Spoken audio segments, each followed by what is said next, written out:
यह विचार दिल्ली के व्यापारिक नेता और समाज सेवी विजय गुप्ता बंटी द्वारा लिखित पुस्तक बंटवारा और विस्थापन के विमोचन समारोह में विभिन्न वक्ताओं ने प्रकट किए। कनिक्स पब्लिश दरियागंज द्वारा प्रकाशित इस पुस्तक का विमोचन नई दिल्ली के कॉन्स्टिट्यूशन क्लब में हुआ। उत्तरी निगम महापौर जयप्रकाश, RSS के दयानंद, रामपुर नैनीताल के हनुमान धाम के संस्थापक आचार्य विजय, आचार्य मनोज नैयर जी, सामाजिक संस्थाओं से जुड़े सुरेश बिंदल, लोकतंत्र सेनानी संघ के राष्ट्रीय मंत्री धर्मवीर शर्मा, चांदनी चौक बीजेपी जिला अध्यक्ष विकेश सेठी और अन्य गणमान्य लोग भी इस अवसर पर उपस्थित थे। आइए देखिए पूरी रिपोर्ट। और सबसे बड़ा, जहाँ मैंने जन्म लिया, आज हमारे मध्य में खारी बावली किराना कमेटी के ऐसे ऐसे स्तंभ है। सुप्रसिद्ध कवित्री श्रीमती अंजलि जी को आमंत्रित कर रहा हूँ। क्या वो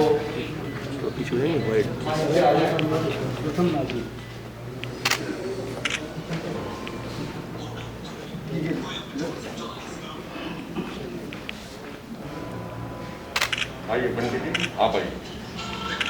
दयानंद जी आज पंडित जी आप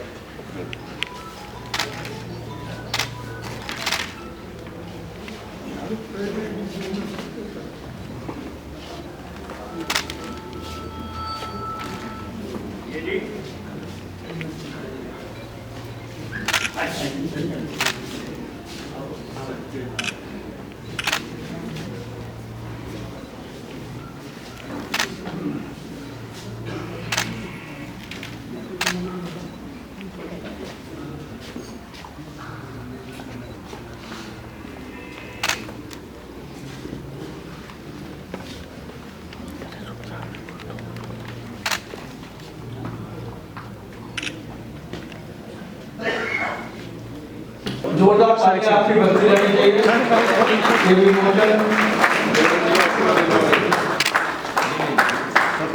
मैं निवेदन कर रहा हूँ सर, थोड़ा श्री राजन धीरा जी से थोड़ा वाइड हो सर, मास्क डाल दीजिए प्लीज। मास्क इसी समय भैया पीछे, भैया थोड़ा पीछे। लाल मंदिर के बाहर नहीं स्पेशल कैमरे होते थे, आप क्या फोटो खींच के देखें। 1947 बंटवारा और विस्थापन, विजय गुप्ता बंटी जी ने जो पुस्तक की रचना की है वो अपने अनुभव के द्वारा, और जो 1947 में भारत के लोगों ने इतना बड़ा जो कष्ट बंटवारे का सहा है, और इसके साथ साथ जब 1990 आया, 1990 में देश के अंदर कश्मीर में जिस तरह कश्मीरी पंडितों को वहाँ से वापस देश के दूसरे हिस्सों में जाना पड़ा, मजबूरी में विस्थापित किया गया, ये अपने आप में एक देश के विकास यात्रा की एक बहुत ही दर्दनाक एक कथा है, और उसको अच्छी तरीके से इस पुस्तक में अपने अनुभवों को व्यक्त किया है विजय गुप्ता बंटी जी। उनको मैं बधाई देता हूं कि उन्होंने इस पुस्तक के माध्यम से उस समय की परिस्थितियों के बारे में बहुत सारी जानकारियां दी हैं, वो कहानी के माध्यम से, संस्मरण के माध्यम से। और आज देश और समाज को ऐसी पुस्तकों को पढ़कर उनसे संकल्प लेने की ज़रूरत है, जब हमारे देश के यशस्वी प्रधानमंत्री नरेंद्र मोदी जी, जिनके नेतृत्व में चलने वाली सरकार ने कश्मीर से धारा 370 और 35 से हटा दी है, वहाँ से समाप्त हो गई है। और मैं समझता हूँ कि ये कश्मीर और भारत के इतिहास का एक बहुत महत्वपूर्ण अध्याय है, और आने वाले समय के अंदर हम सब लोगों को इस बात से संकल्पित होना चाहिए। आज विस्थापन और विभाजन नामक बुक 1947 से 1990 लेखक श्री विजय गुप्ता जी बंटी की पुस्तक के विमोचन कार्यक्रम में मेरा आना हुआ।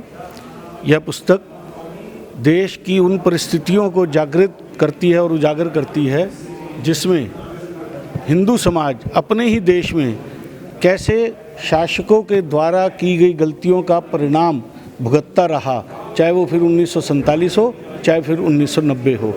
आज इस देश को आवश्यकता है एक ऐसे शासक की जो इस समय हैं, और हम कामना करते हैं कि ऐसे ही शासक इस देश में आएँ जो हिंदू विचारों को पोषित करें, हिंदुओं की संवेदना और भावनाओं का ध्यान रखें और धर्म की रक्षा करते हुए इस देश को पूरे विश्व का सबसे अग्रणी देश विश्व गुरु के सिंहासन पर भारत माता बैठे, यही कामना हमारी है।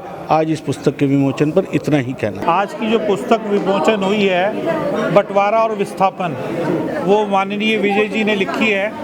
ये हमारे दोस्त भी हैं, हमारे बड़े भाई की तरह हैं और मैं इनको बहुत शुभकामनाएं देता हूं। और सभी से मैं कहना चाहूँगा कि ये पुस्तक को पढ़ें और आपको पता लगेगा कि देश कैसे बंटवारा हुआ और कैसे विस्थापन हुआ, क्या उस समय लोगों ने दर्द सहा, कश्मीर में लोगों ने क्या परेशानियों से लोग गुजरे।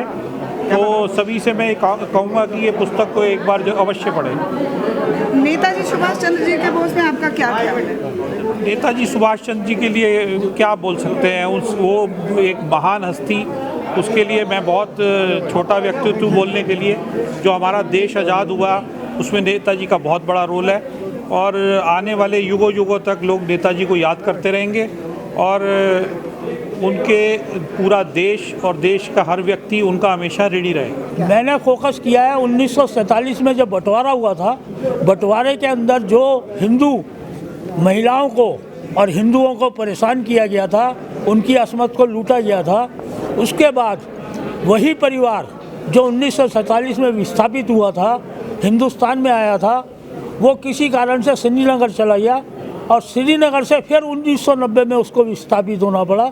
ये पुस्तक उसी रूप के अंदर है। सर, इतने दिनों पहले से आप ये कहानी की एक एक चीज़ सोच करके आपने स्टोरी लिखी, आज के दिन ही क्यों?